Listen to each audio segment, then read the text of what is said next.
we really do need to be honest about whether the former president was capable of doing the job. In the end, the American people understand that they were lied to for years while Joe Biden was president and that everyone was complicit in it. Democrats are once again now attempting to suggest that you are a conspiracy theorist if you are suspicious of the narrative that Joe Biden just found out 5 minutes ago that he has stage 4 cancer, stage 4 prostate cancer that is now metastasized to his bones. And again, the science suggests that this was a long time coming. Prostate cancer is a very slow developing cancer. It beggars the imagination that the president of the United States, a man who was the vice president of the United States not all that long ago, never got a PSA test any time during this period. It just beggars the imagination. It makes no sense at all. The president is the most important person on planet Earth, politically speaking, and in terms of just pure power. The notion that you wouldn't do one of the most basic tests that is done during a physical for people above the age of 50 is ridiculous. And so suspicion about that is not, in fact, a conspiracy theory. But Democrats are still trying to trot out the idea that this is, in fact, a conspiracy theory. So Hakeem Jeffries, the Democratic minority leader in the House, he says that it's a conspiracy theory to suspect that perhaps people knew more than they were talking about last year with regard to Joe Biden's condition. Or even worse, by the way, they avoided giving a PSA test to Joe Biden because they were suspicious that he might actually be sick. Seems to me entirely inappropriate that at this moment in time, when President Biden is dealing with a serious and aggressive form of cancer, there are Republicans who are peddling conspiracy theories and want us to look backward. They want us to look backward. Okay, let me just point this out. It's not a conspiracy theory if there is some evidence to support it. There's good evidence to suggest that his very late stage cancer did not develop overnight and was not diagnosed 1 moment ago. And you have not earned the trust of the American people that you get to say things like, it's a conspiracy theory to wonder about that. That is not just asking questions. The medical evidence would suggest that it would be almost impossible for there to be no evidence of his cancer, medically speaking, unless you were actively not taking the tests. Okay, Donald Trump, when he has his physicals, takes a PSA test. That is in his presidential records. Barack Obama had PSA tests. Why did Joe Biden not have PSA tests? Like, these are real questions. But the goal, as always for the Democrats, is not to actually stop conspiracy theories. It's to stop actual, real, relevant questions that point out actual conspiracies. The difference between a conspiracy theory and just a conspiracy is that a conspiracy theory has plausible evidence to suggest its truth, like actual plausible evidence and a mechanism by which the conspiracy theory is actually effectuated. That turns it into an actual allegation of a conspiracy, or at least a plausible allegation of conspiracy. A conspiracy theory is something where you can't connect points A and point B. You just jump immediately to a conclusion without any intervening logic. Right? You say, for example, the globalists are responsible for the death of black men in the inner city. Okay, I need to see the chain of how that works.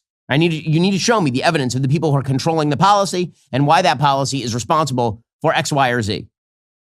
But raising a question about whether or not people knew about Joe Biden's health situation when we know for a fact they covered up his senility. They actively covered up his senility. This is not speculation. That is real. That is being reported by Jake Tapper and Alex Thompson of Axios in the book Original Sin. It is being reported publicly now that everything people were asking about is true. You have not earned the trust of the American people that you get to now suggest that it's conspiracy theory. What is this really about? It's about shutting down any questioning of any of it on his senility, on his cancer. Like, go for the sympathy play. It's just another form of what Joe Biden himself used to do as president. Every time he would get in a bad political situation, he would mention the tragic death of his son, Beau, from cancer. Anytime there was a bad situation, he would mention this, like a get out of jail free card. It was really quite gross. Because not that he would mention his son's death, but in the context in which he would mention his son's death. So after the Abbey Gate bombing, for example, he would bring up his son Beau's death as though that justified the activities that led to the Abbey Gate bombing in Afghanistan. Now Democrats are doing the same exact thing. They're saying, well, you have to have sympathy for you can have plenty of sympathy for Joe Biden as a human being who's ridden with likely terminal cancer. You can have all sorts of sympathy for him. But that does not change the underlying question that must be asked. Who knew what when? Who was president of the United States for the last couple of years of his administration? But you can see how Democrats are attempting to spin this into stop asking questions at all. Here's David Axelrod doing that routine yesterday, the former Obama advisor. Yeah, well, I think those conversations are going to happen, but they should be more muted and set aside for now as he's struggling through this. Why should they be more muted and set aside? Actually, it exacerbates the questions, because if he is this far gone, if he is in this bad of a health condition, who knew what when? And none of those people should ever be trusted again in any political context. That is the issue. As the Wall Street Journal points out, latest revelations about Biden's acuity put Democrats in a tough spot. Yeah, no bleep. According to the Wall Street Journal, continued revelations about Biden's mental capacity in office have led to awkward questions for prospective 2028 Democratic presidential candidates. For Kamala Harris and former Transportation Secretary Pete Buttigieg, both part of the administration, the topic is especially fraught. But everybody who is in a top position of power in the Democratic Party, everybody who's dealing with Joe Biden, that includes Bernie Sanders, that includes Gretchen Whitmer, it includes Gavin Newsom, anyone who had dealings with Joe Biden on a personal level is now suspect as part of a broader cover-up of his senility. If you're a homeowner, you need to listen to this. Did you know that somebody can actually literally steal your home? Well, I don't mean they're going to come to your house and like jack it up on a truck or something, but they can steal the value in your home. A scammer can forge your signature on one document, use a fake notary stamp, and spend about $40 to file it at the county recorder. Then they can take out loans using your home as collateral. You won't even know it's happening until you start getting collection and foreclosure notices in the mail. Can you imagine if you or someone you cared about became a victim of these scams? That would be incredibly sad and frustrating, especially knowing there are people out there like Home Title Lock who can help keep an eye on your title. Most people never check on their home title once escrow closes. That's why it's critical to find out right now if you're already a victim by going to HomeTitleLock.com. They'll give you a free title history report and provide you with $1 million triple lock protection to help keep your home and equity safe. That's why I recommend and am proud to partner with Home Title Lock. Many people at the Daily Wire, including people on my own team, trust Home Title Lock to protect what is likely your biggest asset. Again, most of your asset value is probably locked up in your home. If you don't protect that, bad things can happen. Get 24/7 monitoring of your title, urgent alerts if there are any changes, and if fraud does happen, their U.S.-based restoration team will spend up to $1 million to fix the fraud and restore your title. When you go to HomeTitleLock.com right now and use promo code Shapiro, you can get a free 14-day trial and title history report to find out if you're already a victim. That's HomeTitleLock.com, promo code Shapiro. According to the Wall Street Journal, the days since Trump's election have been some of the most challenging Democrats have faced in decades, as the party has struggled to land on a clear message or a leading messenger. The most recent Wall Street Journal poll showed just 37% of voters viewed the Democratic Party favorably, compared to 45% for the GOP. Not just that, by the way, Donald Trump's approval ratings, which had been kind of down in the dumps since Liberation Day, have actually increased over the course of the last several weeks, partially due to his very productive trip to the Middle East, and partially due to the fact that there is a lot of focus right now on the fact that Democrats covered up the senility of the President of the United States. The latest Harvard Capps Harris poll shows that for the first time since July 2021, a majority of voters now believe the U.S. economy is strong, split about 50-50. 51% of voters say it's strong, 49% say it's weak. That is a major difference from just a few weeks ago when he declared that massive tariff war. Not only that, his overall approval rating has been jumping, like really spiking. According to one poll, the Insider Advantage poll, he is currently at plus 11, like 55% approve, 44% disapprove. These are unbelievable numbers for President Trump. And that's partially about President Trump. And that is partially about the fact that his opponents are quite terrible at this. President Trump, for his part, as usual, is not going to be silenced about the speculation regarding Biden's senility or about his cancer. Here's President Trump yesterday saying, it seems to me that somebody probably knew about this stuff early.